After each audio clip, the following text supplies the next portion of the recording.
آج 19 رمضان یوم ضربت امیر المومنین علی بن ابی طالب علیہ السلام ہے۔ محمد و آل محمد کی بارگاہ میں بھی اور آپ تمام عالم اسلام کو ہدیہ تعزیت پرسہ پیش کرتا ہوں، اور ساتھ ساتھ ہی اس کلام کا جو میں پڑھ رہا ہوں اصال کرتا ہوں ہمارے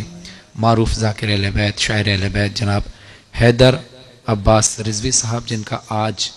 19 رمضان 21 اپریل 2022 کو اپنے ساتھیوں کے ساتھ روڈ ایکسیڈنٹ میں آج انتقال ہو گیا ہے، اور وہ اپنے خالق حقیقی سے جا ملے ہیں۔ اللہ سے دعا ہے کہ اللہ ان کو اور ان کے ساتھیوں کو علین میں محمد و آل محمد کی بارگاہ میں جگہ عطا فرمائے۔ اس کلام کا ثواب ذاکر اہل بیت، شاعر اہل بیت حیدر عباس رضوی صاحب اور ان کے ساتھیوں کو پہنچے۔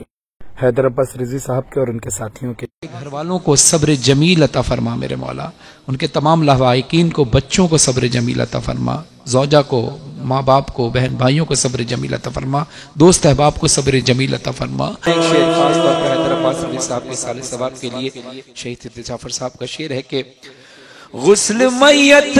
نہ کہنا میرے غسل کو، اجل ملبوس کو مت کفن نام دو، میں چلا ہوں علی سے ملاقات کو، جس کی تھی آرزو وہ گھڑی آ گئی۔